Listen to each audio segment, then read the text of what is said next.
Au cœur du district de Kerota de Mataria, un quartier apparemment commun est devenu le théâtre d'une découverte archéologique extraordinaire. Sous les rues poussiéreuses et le quotidien va-t-il, une équipe d'archéologues a fait une découverte qui a laissé le monde à bout de souffle. Une gigantesque statue, sculptée en quartzite et environ 26 tonnes, qui ne pouvait représenter rien de moins que Ramsès II, l'un des pharaons les plus célèbres de l'Égypte ancienne. Cette sculpture n'est pas seulement un témoignage de l'art monumental égyptien, mais une fenêtre ouverte sur la figure d'un roi qui a profondément marqué l'histoire de sa civilisation. Ramsès II, ou Ramsès el Grande, était un leader incontesté de la dynastie 19 et l'un des souverains les plus influents de tous les temps. Il a régné pendant plus de 60 ans, dans une période de stabilité, d'expansion et de splendeur sans précédent. Sous son règne, l'Égypte a étendu son domaine des frontières du Soudan actuel aux rives de la rivière Euphrate. Militaire, il s'est démarqué de son audace et de sa capacité stratégique. Sa confrontation contre les Hittitas dans la bataille de Kadesh, l'un des affrontements les plus célèbres du monde antique, l'a consacré en tant que héros national, même lorsque le résultat était ambigu. La chose remarquable était sa capacité à convertir le récit en propagande. Ramsès n'a pas hésité à représenter comme un gagnant absolu dans les temples et les monuments. De plus, il a signé avec les Hittitas l'un des plus anciens traités de paix enregistrés. Au-delà de ses campagnes, il était également un constructeur infatigable. Son héritage architectural est colossal. L'impressionnant complexe Abu Simbel, sculpté directement dans roc, les patios élargis du temple de Karnak, et son imposant Piram-Séram ne sont que quelques-uns des bijoux qui sont partis comme un héritage. Son ambition de l'éternité se reflétait dans la pierre. La découverte de la statue a été réalisée dans l'ancienne ville sacrée d'Héliopoli, centre du culte du dieu solaire. Cet endroit, profondément symbolique, était l'endroit où Ramsès II a ordonné à l'un de ses grands temples solaires de se soulever, dans le but de relier sa figure à la puissance cosmique et divine du soleil. Précisément parmi les restes de ce temple est l'endroit où les fragments de la statue ont émergé. Le buste, la partie du visage, la couronne, l'oreille droite et même un segment de l'œil. Bien qu'une grande partie du temple ait été démontée et pillée au cours des derniers siècles, qui a survécu continue à offrir des informations précieuses sur la vision du monde égyptienne et la figure presque mythique du pharaon. Pour l'égyptologue Salima Ikram, cette découverte est d'une ampleur extraordinaire, non seulement pour sa taille et sa conservation, mais pour sa valeur symbolique dans l'histoire religieuse et politique de l'Égypte ancienne. Les travaux de restauration se poursuivent, et s'il est confirmé sans aucun doute qu'il s'agit de Ramsès II, la statue sera exposée dans le Grand Musée égyptien du Caire, où il peut être envisagé par des visiteurs du monde entier. Cette pièce monumentale sauve non seulement de l'oubli de l'image d'un roi, mais réaffirme également que l'Égypte a encore beaucoup à révéler sous son sable millénaire. Le Sérapéum Saqqara est l'un des complexes les plus intrigants et énigmatiques de l'ancienne civilisation égyptienne. Situé dans la vaste nécropole Saqqara, ce complexe souterrain se distingue par ses impressionnantes chambres funéraires et sa construction énigmatique. Le Sérapéum est principalement connu pour ses chambres souterraines, qui abritent d'énormes sarcophagies en granit noir. Certains de ces sarcophagies pèsent jusqu'à 70 tonnes et ont des métiers et une précision exceptionnelle, ce qui a conduit beaucoup à remettre en question les techniques et les outils utilisés dans leur création. La précision avec laquelle ils ont été sculptés et placés sont toujours un mystère, car même la technologie moderne aurait du mal à reproduire de telles réalisations. Le but initial du Sérapéum a fait l'objet de débats entre les archéologues et les universitaires. On pense qu'il a été construit pour abriter les restes des symboles, les animaux vénérés dans la religion égyptienne. Ces taureaux étaient considérés comme des incarnations du dieu Ptah, et après leur mort, ils ont reçu des honneurs funéraires comparables à ceux des pharaons. Le Sérapéum a été sa dernière demeure, un lieu de repos éternel digne de sa divinité. Le complexe a été découvert au XIXe siècle par l'égyptologue Auguste Mariette, qui était fasciné par l'ampleur et l'état de conservation des caméras et des sarcophagies. Au fil des ans, les fouilles ont révélé un vaste réseau de tunnels et de caméras qui s'étendent sur des centaines de mètres sous terre, tous construits avec un niveau de sophistication qui continue de surprendre les experts. En plus de leurs fonctions funéraires, Certains théoriciens ont proposé que le Sérapéum aurait pu avoir d'autres objectifs, sur la base de sa conception et de la technologie avancée apparente qui suggère sa construction. Certaines théories plus spéculatives suggèrent que cela aurait pu faire partie d'un système de production ou de stockage d'énergie, bien que ces idées ne soient pas largement acceptées dans la communauté scientifique. Comment les anciens Égyptiens ont-ils créé ces structures avec un tel niveau de détail et de précision?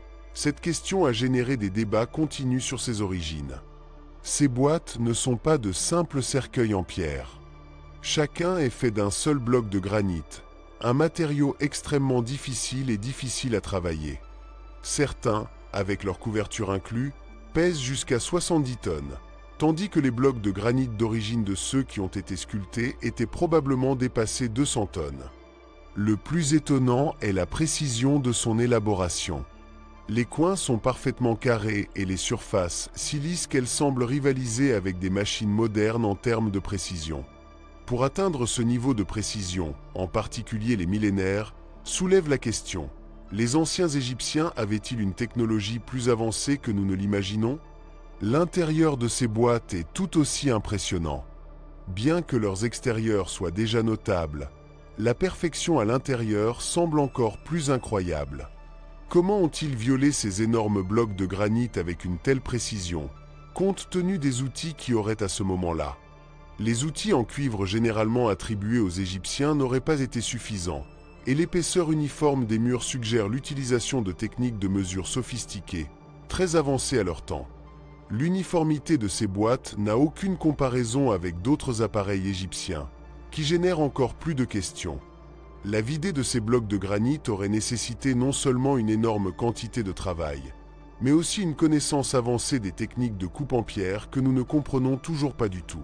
Les explications conventionnelles, qui se concentrent principalement sur les outils en cuivre, sont insuffisantes lorsqu'ils les comparent avec la précision remarquable de ces structures. Alors, comment les Égyptiens ont-ils atteint un tel niveau de perfection? Certaines théories proposent que les constructeurs avaient accès à la technologie perdue, peut-être des outils avancés ou des machines que nous ne connaissons pas aujourd'hui. Les chercheurs ont spéculé sur l'utilisation d'exercices à grande vitesse, de montagnes avec des pointes de diamants ou d'autres équipements sophistiqués.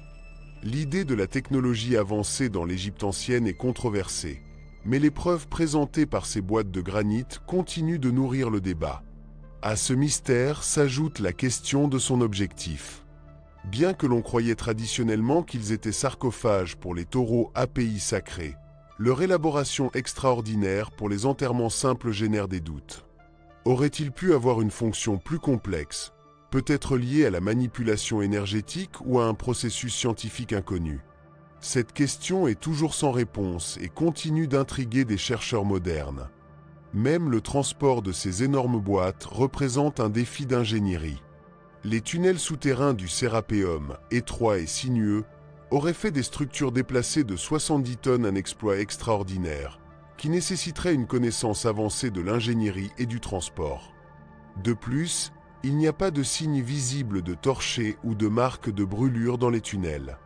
Comment ces espaces sont-ils illuminés tout en déplaçant de tels objets colossaux? Malgré tous ces mystères, les archéologues traditionnels attribuent la précision et l'artisanat des boîtes de Sérapéum à la capacité et à la patience des carrières égyptiennes. Ils soutiennent que, tout au long des générations, les Égyptiens ont perfectionné leur technique, atteignant une précision incroyable grâce au dévouement, plutôt qu'à la technologie avancée. Les critiques de la théorie des technologies avancées soulignent qu'il n'y a aucune preuve concrète qui soutient l'existence de machines ou d'outils sophistiqués à l'époque où ces boîtes ont été créées. Cependant, comme davantage d'entre eux sont découverts dans toute l'Égypte, les questions se multiplient. Dans tout le pays, il existe des exemples similaires de gigantesques boîtes de granit, toutes démontrant le même niveau de précision et d'artisanat. Cela suggère la possibilité d'une technologie oubliée, beaucoup plus avancée que ce qui est traditionnellement accepté dans l'étude de l'Égypte ancienne. Un exemple du musée du Caire montre une coupe irrégulière à l'angle, qui a probablement été abandonnée en raison d'une erreur dans le processus. Cette erreur révèle la possibilité d'une méthode de coupe très avancée. La profondeur de la coupe dans le granit serait impossible à réaliser avec des ciseaux de cuivre traditionnels. La précision observée suggère l'utilisation de montagnes circulaires ou d'outils similaires, capables de couper rapidement du granit et de précision. Les théories conventionnelles soutiennent que les Égyptiens ont utilisé des montagnes de cuivre lentes pour couper du granit. Cependant, les tentatives modernes de reproduire cette technique ont montré que la vitesse de coupe était extrêmement faible, de seulement 4 mm par heure. À ce rythme, il est peu probable que les artisans anciens n'auraient pas corrigé l'écart significatif observé dans l'erreur. La précision de la coupe suggère l'utilisation de machines avancées, bien au-delà de ce qui est généralement attribué aux anciens Égyptiens. Des marques de scie similaires ont été observées dans d'autres boîtes de granit, dont certaines sont également exposées au musée du Caire. Ces marques ressemblent à celles fabriquées par les montagnes modernes, mais semblent indiquer une vitesse de fonctionnement encore plus grande. Les montagnes actuelles pour couper le granit utilisent des feuilles enduites de diamants, une technologie considérée comme inaccessible pour les anciens Égyptiens. Cependant, les marques persistent, remettant en question notre compréhension des outils disponibles à ce moment-là. Un autre détail intrigant est les trous parfaitement ronds trouvés dans plusieurs artefacts de granit à travers l'Égypte. La profondeur et l'uniformité de ces trous suggèrent l'utilisation d'exercices avancés, peut-être avec des outils de pointe en diamant. L'un des exemples les plus impressionnants est le corps, c'est un cylindre de granit découvert près de la Grande Pyramide. La rainure en spirale continue de cette pièce ressemble à un disque de vinyle. Pour y parvenir, une machinerie moderne aurait besoin d'une rotation à grande vitesse et d'outils avec une pointe de diamant, des technologies qui ne sont pas associées à l'Égypte ancienne. Les rainures en spirale observées dans cet artefact suggèrent une force et une précision supérieures à celles des exercices électriques modernes, ce qui soulève la possibilité que les Égyptiens, ou peut-être une civilisation perdue, aient accès à une technologie maintenant oubliée. Tout au long de l'Égypte, les preuves de ces boîtes de granit continuent de contester les opinions conventionnelles. Ces artefacts auraient-ils pu être créés par une civilisation perdue avec une technologie de pointe ? Ou négligeons-nous simplement une pièce clé du puzzle sur la façon dont les Égyptiens ont travaillé la pierre ? La précision, l'artisanat et la technologie évidents dans ces objets suggèrent qu'ils ont été fabriqués avec des méthodes que nous ne comprenons toujours pas. Le temple d'Abydos, l'un des sites archéologiques les plus importants d'Égypte, abrite certains des hiéroglyphes les plus énigmatiques et débattus de l'ancienne civilisation égyptienne. Parmi ces hiéroglyphes, ceux trouvés dans le temple de Séti ont suscité un intérêt particulier en raison de leur représentation particulière. Dans un panneau hiéroglyphique du temple Séti, vous pouvez voir des chiffres que certains interprètent comme des représentations de véhicules modernes. Ces chiffres identifient des formes qui ressemblent à des hélicoptères, des sous-marins, des avions et d'autres véhicules futuristes. Cette iconographie inhabituelle a conduit certains chercheurs et théoriciens à spéculer sur la possibilité que les anciens Égyptiens aient accès à des connaissances avancées ou même à un contact avec des civilisations plus développées technologiquement. L'une des théories les plus populaires est que les hiéroglyphes représentent des preuves d'une technologie de pointe dans l'Antiquité, éventuellement transmise par une civilisation précédente inconnue ou par des visiteurs d'autres mondes. Cette interprétation a été alimentée par la fascination pour les mystères de l'Égypte ancienne et l'attractivité des théories du complot et des anciens astronautes. Cependant, la communauté universitaire a une vision plus prudente et sceptique. L'explication la plus acceptée est que les images sont le résultat d'une paléidolie, la tendance humaine à voir des formes reconnaissables dans des modèles aléatoires. Une autre explication plausible est que les hiéroglyphes sont le résultat d'un chevauchement des inscriptions en raison d'erreurs de restauration ou de réinterprétation au fil du temps. L'érosion et l'usure naturelle des inscriptions peuvent également avoir contribué à la création de ces formes particulières. Indépendamment des interprétations, les hiéroglyphes du temple d'Abydos restent un témoignage fascinant de l'art et de l'écriture égyptien. Abydos était un centre religieux important et l'un des lieux funéraires les plus vénérés dans l'Égypte ancienne, associé au dieu Osiris. Le temple Séti, avec ses reliefs élaborés et ses hiéroglyphes, reflète la capacité et la sophistication des artistes et scribes égyptiens. Les hiéroglyphes du temple Abydos continuent d'être une question de débat intense et de spéculation. Alors que certaines théories suggèrent l'existence de connaissances technologiques avancées, l'explication la plus probable réside dans une combinaison de facteurs artistiques, historiques et naturels. Ces hiéroglyphes nous invitent à continuer à explorer et à remettre en question ce que nous savons de l'une des civilisations les plus énigmatiques de l'histoire, en gardant la fascination pour les mystères de l'Égypte ancienne. Trouvé dans les anciens cimetières de Saqqara, l'album de schiste est une découverte notable pour ses métiers et dimensions exceptionnelles. Avec un diamètre d'environ 2 à 2 pieds et demi, sa conception complexe a des modèles circulaires concentriques qui ont intrigué des chercheurs. Cela a conduit à spéculer que cela aurait pu faire partie d'une ancienne technologie perdue ou d'un appareil mécanique avancé. Bien que certains suggèrent qu'il aurait pu être utilisé pour diriger l'eau, la disposition de ses 3 lobes ne semble pas soutenir cette théorie. Au lieu de cela, sa structure suggère qu'elle aurait pu faire partie d'un mécanisme rotatif autour d'un axe central. L'artisanat de l'album est vraiment exceptionnel, avec des lames minces ou des pétales qui s'étendent du centre, chacune parfaitement formée et disposée symétriquement. De plus, les curieuses marques de Burns trouvées dans l'album n'ont pas encore été complètement expliquées, ce qui approfondit le mystère entourant l'artefact. Certains spéculent que l'album était peut-être un dispositif de mesure du temps, un instrument astronomique ou une machine avec un objectif encore inconnu. Sa connexion possible avec une technologie de pointe est renforcée par la présence de 3 pièces supplémentaires qui ressemblent à des pièces de vitesse. Les comparaisons avec des artefacts d'autres civilisations anciennes, tels que le mécanisme Anticythea, soutiennent la possibilité d'une connaissance avancée de l'ingénierie mécanique parmi les cultures anciennes. Cette similitude suggère l'existence d'une tradition perdue de technologie avancée, soulevant des questions sur les véritables capacités des civilisations anciennes. L'Osiraion est une ancienne structure impressionnante située à Abydos, à environ 350 km au sud de la grande pyramide Giza. Sa construction continue de fasciner et de déconcerter les historiens et les archéologues en raison de son architecture sophistiquée et de ses caractéristiques uniques. Certains spéculent qu'il pourrait s'agir d'une civilisation beaucoup plus âgée et plus âgée, avec des technologies qui dépassent ceux traditionnellement attribués aux Égyptiens de l'ère pharaonique. L'un des mystères les plus importants d'Osiraion est sa conception architecturale particulière. Contrairement aux conceptions rectangulaires typiques de la plupart des temples égyptiens anciens, Osiraion présente une forme, elle, complexe. Cet écart par rapport à la norme soulève des questions sur les raisons et les objectifs derrière sa construction. L'ampleur de l'Osiraion est vraiment incroyable. Des blocs de granit rose massif, certains de 100 tonnes, forment le noyau de la structure. Ces énormes pierres ont été extraites d'Azan, à environ 200 km.